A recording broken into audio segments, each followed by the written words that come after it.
देखिए, यूँ तो हमेशा कहते हैं कि डैडीज गर्ल होती है, यानी बेटियां जो है ना वो पिता को ज़्यादा प्यारी होती है। लेकिन जैसे जैसे बेटियां बड़ी होती है ना, एक दोस्ती का रिलेशनशिप हो जाता है माँ बेटी के बीच में। और ये जो दोस्ती है, ये प्यारी सी जो एक ममता भरा रिलेशनशिप है ना कहीं हमारी मुक्कू और कल्याणी के बीच में भी नजर आने लगा है।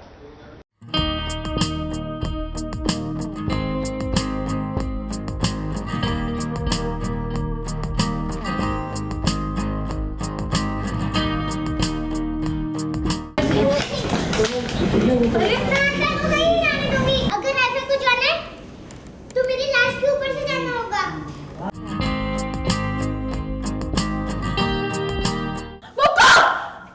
कल्याणी की छत्र छाया में रह रही है मुक्कू, तो भाई जैसा जैसा वो देखेगी वैसा ही तो करेगी। नहीं, मैं आफा को यहाँ से कहीं भी नहीं जाने दूंगी। आफा यहाँ से कहीं भी नहीं जाएगी। आफा बिल्कुल नहीं जाएगी यहाँ से, बड़े बाबा। मम्मी जितना ड्रामा करती है मुक्कू उससे ज्यादा ही ड्रामा करती है। तुम कहीं नहीं जाओगी ना, कहीं नहीं जाओगी ना तुम। अब मुक्कू ने सुन लिया है कि कल्याणी कहीं जा रही है, फिर क्या वो नहीं चाहती है कि उसकी माँ उसे छोड़कर जाए। इसीलिए देखिए दरवाजे की चौखट पर कैसे वो लेट गई।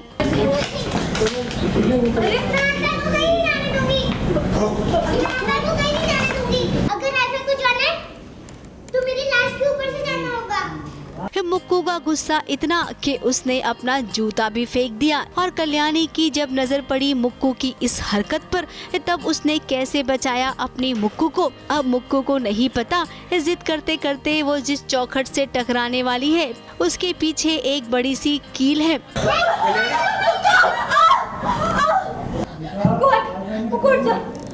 कल्याणी ने देखा और अपनी बेटी को बचा लिया। अब भाई सच में ये सीन सच में एकदम ड्रामा है, ड्रामा। अब मुक्कू को मनाना इतना आसान नहीं है, लेकिन हम जानते हैं कि कल्याणी मुक्कू को जरूर मना लेगी। देख, अगर तू आइफा की बात नहीं मानेगी ना तो आइफा सैड हो जाएगी। तू चाहती है कि आइफा सैड हो जाए?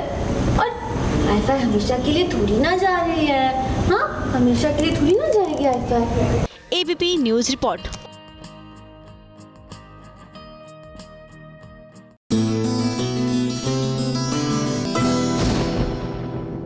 वैसे आप माने या ना माने, ये एक हकीकत है कि कई बार हम समाज के बनाए हुए नियमों में इस कदर उलझ जाते हैं कि हम अपनी कॉमन सेंस का इस्तेमाल करना ही बंद कर देते हैं। जी हाँ, किसी को इसलिए बुरा बना देते हैं क्योंकि वो समाज के नियमों में फिट नहीं बैठता। अब चाहत के साथ भी तो यही हो रहा है। देखिए ना, ऐसी क्या गलती कर दी उसने कि उसके मुंह पर आज कालिक पोती जा रही है।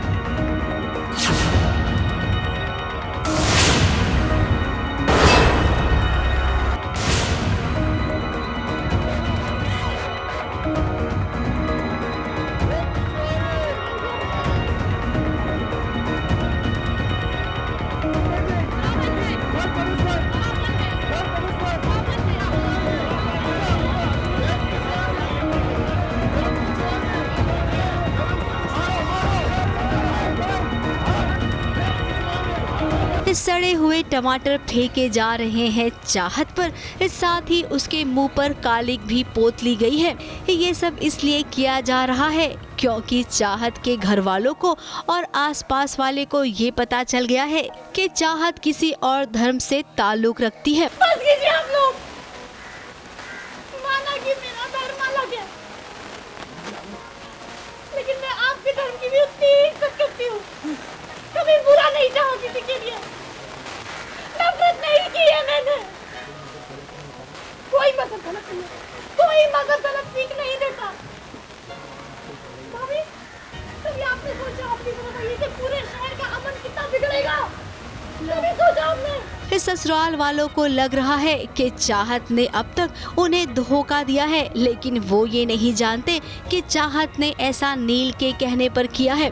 तो इसलिए नील सब कंट्रोल करने की कोशिश कर रहा है। तो कैसे नील उसको रोकता है और कैसे चाहत को, पूरी फैमिली को संभालता है। अब तक जो सीरियल का सबसे बड़ा राज था वो खुल गया है। इससे सीरियल को कितनी टीआरपी मिलेगी ये तो नहीं पता, लेकिन हाँ, इस सीरियल की कहानी में तो बवाल हो रहा है। अब तो स्टोरी यही है हमारी। अब आगे नील और चाहत को अपना प्यार लोगों को दुनिया के सामने एक्सेप्ट करने में काफ़ी टाइम लगेगा, कि दुनिया नील चाहत का प्यार समझे, इस चीज़ में काफ़ी टाइम लगेगा। तो आई थिंक ये जर्नी चलती रहेगी ऐसे आगे तक, बट आई होप एक ऐसा दिन भी आएगा जब फाइनली लोग एक्सेप्ट करेंगे उन्हें। अपनी चाहत को ऐसी हालत में देखकर नील का भी दिल दुख रहा है। मासूम सी चाहत को कभी ऐसा दिन भी देखना पड़ेगा, ये तो नील और चाहत दोनों में से किसी ने भी न सोचा था।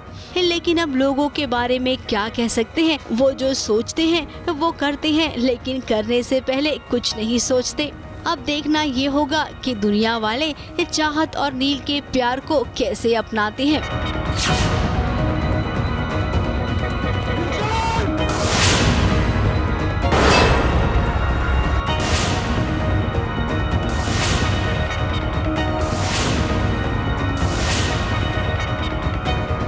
मुंबई से नेहा सावंत के साथ एबीपी न्यूज रिपोर्ट।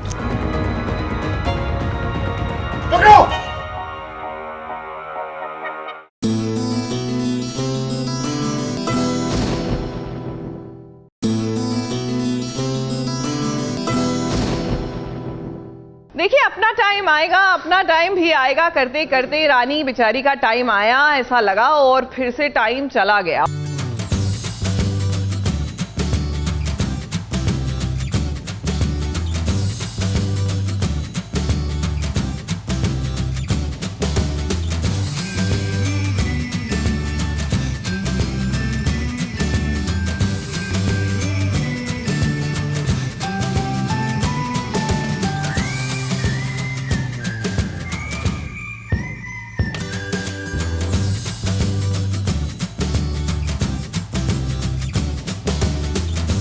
कहने को तो वो नौकरानी से रानी बन गई थी, लेकिन आज उसकी हालत फिर से नौकरानियों की तरह हो गई है, क्योंकि रानी को बिल्कुल भी शर्मिंदगी नहीं होती है ये बताने के लिए कि वो एक नौकरानी है। अरे चंपा दीदी, अब परेशान काहे हो रही है? अब घर की जिम्मेदारियां ऐसे ही उठाई जाती है, हम उठा रहे हैं। अब मौसी जी ने हमको घर संभालने कहा है, हम संभाल रहे हैं ना चंपा दीदी।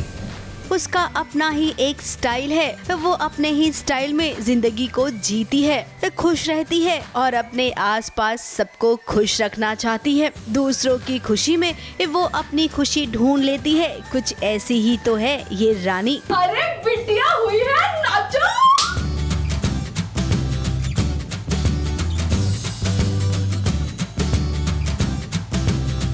अरे अब नाच कर रहे हो, जल्दी जाओ जाओ। शुक्रिया रानी, शुक्रिया। शुक्रिया नहीं, जाओ। रानी को देखिए, वो सर्वेंट क्वार्टर में आ गई है एक बार फिर से, और जब उसे पता चला कि एक सर्वेंट के घर बच्चा हुआ है तो देखिए उसकी खुशी का तो ठिकाना ही नहीं रहा। रानी ने उस सर्वेंट को छुट्टी भी दे दी है, जबकि बाकी के सर्वेंट का कहना है कि ऐसा अलाउड नहीं है इस महल में। 100 बात की एक बात, अब जो हो गया सो हो गया।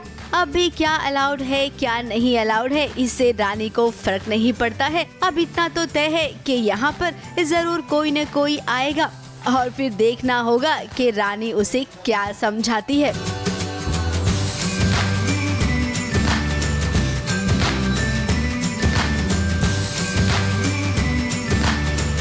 ABP news report.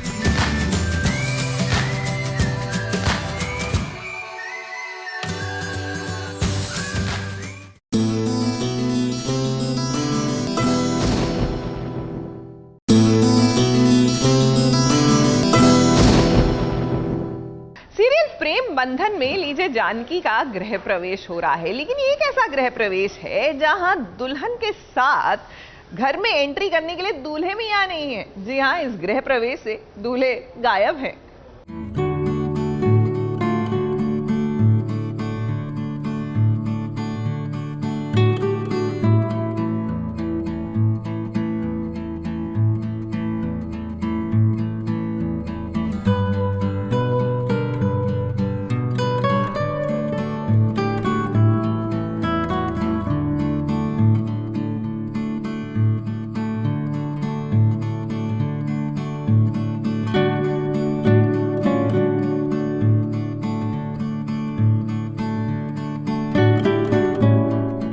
कैसा गृह प्रवेश है ना, इस नज़ारे को देखकर आपके मन में भी यही सवाल उठ रहा होगा ना। ये ठीक ऐसा ही सवाल जानकी के मन में भी उठ रहा है। गृह प्रवेश के मौके पर अकेली दुल्हन ही केवल गृह प्रवेश करेगी, ऐसा कैसे भला? हर्ष कहाँ है? हम तो भाई हर्ष को ढूंढ रहे हैं, जैसे जानकी ढूंढ रही है। पति नहीं है ना हमारा साथ में, गृह प्रवेश में पति का होना तो ज़रूरी होता है। जैसे हम देखते आ रहे हैं, ऐसी प्रथा चलती आ रही है कि हस्बैंड वाइफ के साथ में गृह प्रवेश होता है जब वाइफ आती है। लेकिन हमारा तो सब कुछ बहुत ही अलग है। जानकी की लाइफ में सब कुछ बहुत ही अलग तरीके से हो रहा है, शादी इतनी अलग तरीके से हुई, तो वही कन्फ्यूजन चल रहा है कि हर्ष क्यों नहीं है यहाँ पे। अब घर वाले जानते हैं कि हर्ष कहाँ है, लेकिन जानकी को कैसे बताएं? जब जानकी ने ये जानना चाहा तो हर किसी ने अपनी अपनी बात जानकी के सामने रखी। क्या हुआ जानकी? आओ प्रवेश करो। हर्ष सर कहीं दिखाई नहीं दे रहे, क्योंकि गृह प्रवेश में तो पति का साथ में जरूरी होता है। हाँ होता तो है, लेकिन वो क्या है ना, ये शादी इसी घर में हुई है, तो इसलिए इस गृह प्रवेश में हर्ष भैया की कोई ज़रूरत नहीं है। और वैसे भी हमारे यहाँ ये सब ना औरतें ही कर देती हैं, इसमें मर्दों की कोई ज़रूरत नहीं होती। कहीं ना कहीं मुझे किसी तरीके से उन लोगों ने समझा दिया, मना दिया कि उनका कुछ ऐसा ही कल्चर है जहाँ पे सिर्फ औरतें ही गृह प्रवेश कराती हैं, तो फिर वह मान गई। यूजुअल नहीं लग रहा है ना, बहुत अनयूजुअल है कि पति नहीं है साथ में और उसका अकेले गृह प्रवेश हो रहा है, और उस पर से ये लोग ये भी बोल रहे हैं कि सिर्फ औरतें ही इनके घर में ये सारी चीज़ें करती हैं, विच इज़ क्वाइट कन्फ्यूजिंग। लेकिन अभी जिस घर में मेरी शादी हुई है, मुझे तो वहीं के रूल्स फॉलो करने हैं। अब शादी वाले दिन ही दुल्हनिया से झूठ बोलना, क्या ये ठीक है? अब जानकी, एक सच्चाई जो आपसे छुपाई गई थी, हम आपसे कुछ नहीं कहेंगे, धीरे धीरे आपको खुद ही पता चल जाएगा। है मुंबई से कैमरामैन इरफान शेख के साथ एबीपी न्यूज़ रिपोर्ट।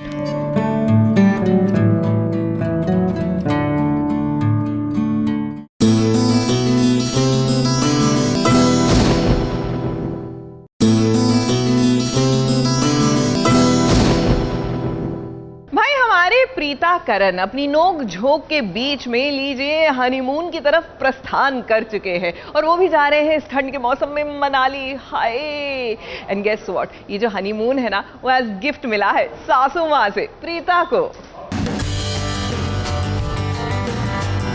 कल करण और प्रीता हनीमून के लिए निकल रहे हैं।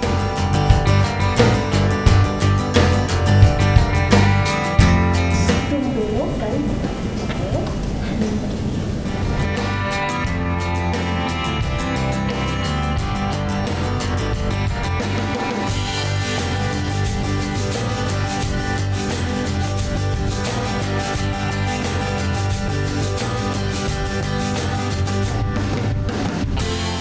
जी से करण और प्रीता को एक तोहफा मिला। इस तोहफे के हकदार तो करण और प्रीता न जाने कब से थे। अब शादी को कई दिन हो गए हैं, लेकिन शादी के बाद इन दोनों के हनीमून के बारे में किसी ने नहीं सोचा, और सोचते भी कैसे, घर में इतना सब कुछ हो गया था कि हनीमून के बारे में सोचने का मौका ही नहीं मिला। अब मम्मी जी ने जब मौका देखा तो मौके पे चौका मार दिया और करण प्रीता को ये बता दिया कि भाई तुम दोनों मनाली जा रहे हो हनीमून के लिए। तुम दोनों कल चोरों में से सूटकेसेस ले आना, कल करण और प्रीता हनीमून के लिए निकल रहे हैं। ये बात सुनकर करण और प्रीता के मन में लड्डू तो फूट रहे होंगे, लेकिन वो क्या है ना, दोनों का एटीट्यूड जो है इस सामने आने नहीं देगा मन के लड्डू को। और करण भी छेड़ रहा है प्रीता को। अब इनके बीच की खुशी किसी को बर्दाश्त नहीं है, और वो कौन है हम सब जानते हैं, शर्लीन और मायरा। और अब तो साथ में आंटी जी ने भी साथ दे दिया है। अब कैसे कर सकते हैं कि प्रीता को हनीमून पे भेज रहे हैं? और मुझे तो लगता है कि ये जाने सही है, लेकिन करण प्रीता का हनीमून बिगाड़ने के लिए मायरा भी वहां जरूर पहुंचेगी, ऐसा लग रहा है। ABP news report.